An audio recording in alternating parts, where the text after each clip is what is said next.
بسم اللہ الرحمن الرحیم والصلاۃ والسلام علی خاتم النبیین وعلی آلہ وصحبہ اجمعین۔ السلام علیکم ورحمۃ اللہ وبرکاتہ۔ میں نے کل ایک ولاگ کیا تھا جس میں نے مشرقی پاکستان سابقہ اور موجودہ بنگلہ دیش کی صورتحال بیان کی تھی، اور میں نے اس کے اندر صرف وہ فیض صاحب کی نظم کا حوالہ ہی دیا تھا اور ترابی صاحب کی غزل کا حوالہ دیا تھا، لیکن آج وہاں سے ایک اور اچھی خبر آئی ہے، اور شاہد الرحمان صاحب جو ہیں، پروفیسر ڈاکٹر شاہد الرحمان صاحب، یہ میرا خیال ہے پولیٹیکل سائنس کے ہیں اور یہ ڈھاکہ یونیورسٹی سے منسلک ہیں۔ ڈھاکہ یونیورسٹی کی اہمیت جو ہے وہ اس لیے بھی زیادہ ہو جاتی ہے کہ ڈھاکہ یونیورسٹی کے اندر بنگلہ بدو یعنی کہ بنگلہ نیشنلزم جو تھا، بنگالی نیشنلزم کا جو تھا، اس کا مرکز ڈھاکہ یونیورسٹی جو ہے وہ بہت سارے ان طلباء کے خون کی امین ہے۔ اس کے گراؤنڈ کے اندر ان کو لٹا کے باقاعدہ ذبح کیا گیا تھا، ان کے جسم کے ٹکڑے کیے گئے تھے، ان کی گردنیں کاٹی گئی تھی، جو پاکستان زندہ باد کہتے تھے اس وقت نا، اور کہتے تھے کہ ہم نے بنگلہ دیش نہیں بنانا۔ ان کو سب سے زیادہ ڈھاکہ کے اندر اور میڈیا کے سامنے، کیمروں کے سامنے تصویریں کھینچی گئی تھی گردنیں کاٹتے ہوئے جن لوگوں کی تلواروں سے، وہ سب سے زیادہ شہید جو ہوئے تھے وہ ڈھاکہ یونیورسٹی میں۔ اب وہاں سے اگر آواز ابھری ہے، اور میرا مطلب ہے تو اس کا مطلب ہے کہ ان شہیدوں کا لہو جو ہے وہ بولا ہے، میں تو اس کو ایسے دیکھتا ہوں، ٹھیک ہے۔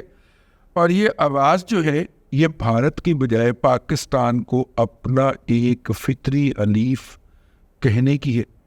اور یہ بات تو آپ کے سماعتوں سے یہ خبر تو ٹکرا گئی ہوگی کہ بنگلہ دیش کی ایئر فورس نے پاکستان ایئر فورس کے ساتھ مشترکہ ہوائی جنگی مشقیں کرنے کا اعلان کر دیا ہے، جو کچھ دنوں کے اندر ہوں گی۔ اور یوں پاکستان کے JF تھنڈر جو ہیں وہ اپنا دھاڑتے ہوئے جو ہے وہ خلیج بنگال سے اوپر سے گزر کے ڈھاکہ اور سلیٹ میں لینڈ کریں گے، اور پھر ان کے پاس جو بھی طیارے ہیں، میرا خیال ان کے پاس تازہ ترین جو ہیں وہ MiG-21 ہے، وہی ابھینندن آ گئے، آؤ MiG-21 ہے، اور وہ نئے طیارے خریدنے کی کوشش کر رہے ہیں۔ میرا خیال J-10C جو کہ ہم نے خریدا ہے وہ بھی لینے کی کوشش کر رہے ہیں، اور ہمارے JF تھنڈر پہ بھی ان کی نظر ہے۔ J-10C ان کی خیال میں مہنگا ہے، اور جو پرپز وہ حاصل کرنا چاہ رہے ہیں، دیکھیے انہیں اپنا ڈیفینس تین طرف سے تو ان کو انڈیا نے گھیرا ہوا ہے، اور ایک طرف سمندر ہے، تو ان کا اگر مقابلہ یا کوئی کانفلکٹ ہوگا تو وہ بھارت کے ساتھ ہوگا۔ بھارت کی ایئر فورس کا شافی علاج جو ہے وہ JF تھنڈر ہے نا، ہاں JF تھنڈر ہے، ابھینندن کو ہے وہ JF تھنڈر ہے، F-16 نے بچے، ٹھیک ہے نا، اگر JF تھنڈر ہی کیا ڈران واسطے باؤ کرتا ہے، اس کو ڈر گئے دوڑ کی لا گئے، تو JF تھنڈر ہے۔ تو JF تھنڈر جو ہے JF-17 تھنڈر جو ہے، جو پاکستان بناتا ہے چین کے تعاون سے، وہ بنگلہ دیش کی پہلی پرائرٹی اور سستی ترین پرائرٹی ہو سکتا ہے۔ تو اس لیے جو ہے وہ شاید اس کے دوران ان مشقوں کے دوران یہ بھی دیکھنا چاہیں کہ JF تھنڈر کی کیپیسٹی کیا ہے، اور MiG-21 کے ساتھ جب ان کے پائلٹ کریں گے، اور پھر اس علاقے کے اندر میانمار نے یعنی کہ برما نے جو طیارے خریدے ہیں وہ بھی انہوں نے JF-17 تھنڈر خریدا ہے، میرا خیال ہاں خریدا ہے۔ تو یعنی کہ انڈین ایئر فورس کا شافی مسجع اور مکفہ جو علاج ہے وہ JF تھنڈر ہے انڈین ایئر فورس کے مقابلے کے اندر۔ تو خطے کی دیگر فورسز جو ہے، مطلب کہ سری لنکا بھی ہمارے JF تھنڈر کے اوپر نظر رکھ کے بیٹھا ہوا ہے، اور بنگلہ دیش کو بھی ہم دکھانے جا رہے ہیں ان ہوائی مشقوں، جو مشترکہ ہوائی مشقیں ہوں گی، اس کے اندر ہم اس کو یہ بتائیں گے کہ دیکھیں اس میں یہ بٹن ہوتے ہیں، ایسے چلتا ہے، ایسے میزائل مارتا ہے، اور ایسے ابھینندن زمین پہ پڑا ہوتا ہے، یہ ہم ان کو بتانے جا رہے ہیں، ٹھیک ہے۔ تو ایک تو یہ خبر ہوگی، لیکن شاہد الرحمان صاحب چونکہ پروفیسر ہیں اور ڈھاکہ یونیورسٹی کے اندر سے جو ہے وہ ایک جو آواز اٹھتی ہے وہ ان کی قومی پالیسی کا حصہ بنتی ہے، تو شاہد الرحمان صاحب نے کہا کہ پاکستان ایک فطری حلیف ہو سکتا ہے، ہمیں پاکستان کے ساتھ ایٹمی جو صلاحیت ہے اس کے حوالے سے، اس کو امپروو کرنے کے حوالے سے مذاکرات کرنے چاہیے. وہ پاکستان کا بہترین حلیف ہو سکتا ہے خطے کے اندر، اور ہمیشہ تھا. اور پاکستان کے اندر بہت سارے لوگ ایسے ہیں جو آج بھی ہم سے محبت کرتے ہیں، اور بھی بہت ساری انہوں نے باتیں ایسی کہیں کہ جیسے کوئی ناراض بھائی ہو تو وہ یہ تو کہتا ہے نا کہ یار اپنا مارے گا تو چھاؤں میں تو پھینکے گا نا، دھوپ میں تو نہیں نہ پھینکے، ٹھیک ہے نا. تو اس طرح کی کوئی باتیں کی ہیں انہوں نے، کافی لمبی چوڑی ڈیٹیل ہے، بہت مختلف ولاگس کے اندر، مختلف لوگوں کے ولاگس کے اندر آپ دیکھ چکے ہیں. تو جو یہ ایک دم آپ کو جو ہے وہ وہاں پہ ایک پرو پاکستانیت ابھرتی ہوئی نظر آ رہی ہے. مجھے یاد ہے ڈاکٹر خالدہ ضیاء صاحبہ جو ہیں وہ بنگلہ دیش کی وزیر اعظم تھی، تو وہ پاکستان تشریف لائیں. تو نواز شریف صاحب اس وقت وزیر اعظم تھے، یہ دوسری دفعہ جب وہ بنے ہیں، تو انہوں نے ان کو اسٹیٹ گیسٹ کے طور پہ پورے پاکستان کا دورہ کروایا. اور اسٹیٹ گیسٹ اگر پاکستان میں آئے تو اسلام آباد میں دورہ کرنے کے بعد وہ لاہور میں بھی آیا کرتا ہے، اور پھر لاہور کے شہریوں کی جانب سے ان کو، پرانے زمانے میں تو شالامار باغ میں ہوتا تھا، یا یہ جو جناب باغ ہے وہاں پہ ہوا کرتا تھا ایک وہ بنایا ہوا جہاں پہ وہ سربراہان مملکت کو عشائیہ دیا جاتا تھا، لیکن میاں نواز شریف صاحب نے بھی ان کو خاص طور پہ لاہور میں عشائیہ دیا تھا. اور بنگلہ دیش کی حکومت کے لیے کچھ اس وقت ہمارے پاس بہت سارے پیسے ہوتے تھے، حالانکہ ہم پہ ایٹمی پابندیاں لگ گئی تھیں، لگنے والی تھی ایٹمی دھماکے کرنے کے بعد، لیکن ہم نے بنگلہ دیش کو کیش ویش بھی دیا تھا مختلف حوالے سے. اسی زمانے میں پاکستان آرڈیننس فیکٹری کا جو اسلحہ تھا وہ بھی بنگلہ دیش کی فوج کو، یہ ملٹی بیرل راکٹ جو ہوتے ہیں وہ ہم نے دیے تھے یا بیچے تھے، جو کچھ بھی تھا. تو تعلقات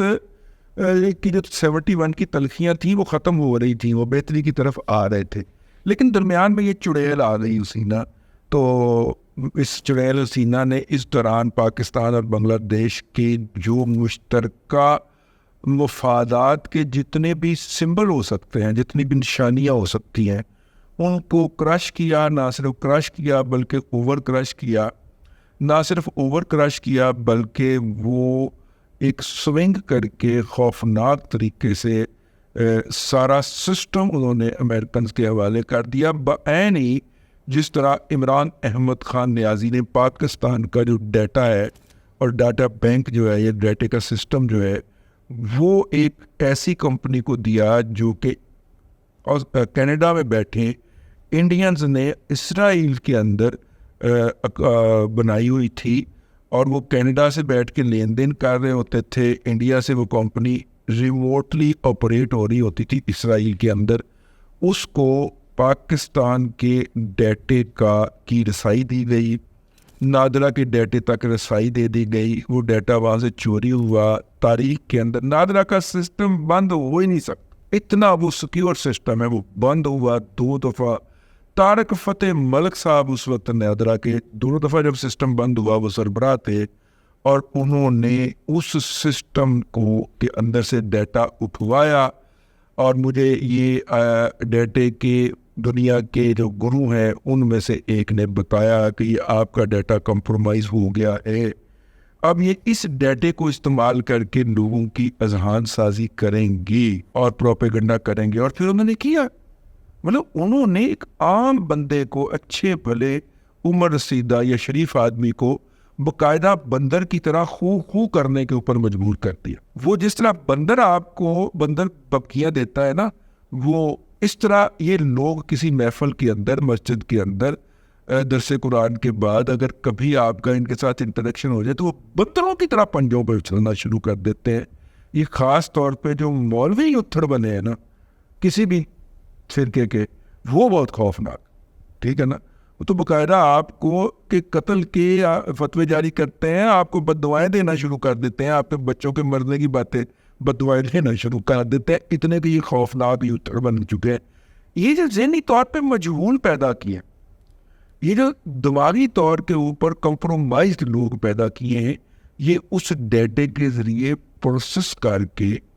آپ کے ان کے اذہان کو تیار کیا گیا ہے. خیر اس بات کو تو چھوڑیے, لیکن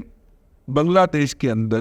جو ہے وہ سنہرے سورج کی جو سرزمین ہے وہاں سے پاکستان کے لیے ٹھنڈی ہوائیں چلنا شروع ہو گئی. اور یہ بات میں آپ کو بہت عرصہ پہلے بتا چکا ہوں کہ پاکستان کی 60 ختم ہو گئی ہے اور 2040 تک پاکستان کا اچھا وقت ہے. یہ وہ ہمارے جو دوست ہیں نا, وہ جو ہاتھ دیکھنے والے ہیں, انہوں نے بتایا تھا, انہوں نے پوری کیلکولیشن کر کے کہا تھا کہ اپریل 2022 میں پاکستان کا برا وقت ختم ہو گیا تھا. تو میں نے کہا اس کا مطلب ہے کہ یہ اس کا دیہانت جو ہے یا اس کی رخصتی جو ہے یا اس کا جو موت پڑی ہے, یہ جو اقتدار سے نکالا گیا, یہ اس لیے نکالا گیا کہ پاکستان کا اچھا وقت شروع ہوا ہے. تو انہوں نے کہا ہاں نا, اور کیوں نکالا گیا اس کو, اس کے ہوتے ہوئے پاکستان کا اچھا وقت آ سکتا تھا. تو بہرحال جی جو ہے وہ بنگلہ دیش کے اندر پاکستان کے ساتھ ایک جو ہاسٹیلٹی کی جو فضا قائم کر کے رکھی ہوئی تھی مصنوعی طور پہ, وہ اپنے منطقی انجام کو پہنچ رہی. اور ٹھیک ہے, اب انہوں نے ایک الگ وطن بنا لیا ہے جو کہ انڈو تو نہیں ہو سکتا, ریورس تو نہیں ہو سکتا, لیکن ہم اچھے بچھڑے ہوئے بھائی کے طور پہ تو ایک دوسرے سے مل سکتے ہیں نا. اس میں کیا رہ جائے, بندوقیں تو نہیں نکال کے رکھنی ہم نے ایک دوسرے کے لیے. جاتے جاتے میں آپ کو بات بتاتا چلوں کہ وہاں پہ ایک ایئر لائن ہے جو کہ US بنگلہ ایئر لائنز کے نام سے مشہور ہے اور زیادہ تر سب سے بڑی پرائیویٹ ایئر لائنز ہے. اور اس نے پاکستان کی ایمبیسی کا آج کے دن ہی دورہ کیا ہے اور ڈھاکہ سے براہ راست کراچی کی نان سٹاپ فلائٹ کے لیے انہوں نے مذاکرات کیے ہیں. تو چیزیں آپ آگے کی طرف بڑھ رہی. اللہ آپ کو آسانیاں عطا کرے اور آسانیاں خلق خدا میں تقسیم کرنے کی توفیق عطا کرے.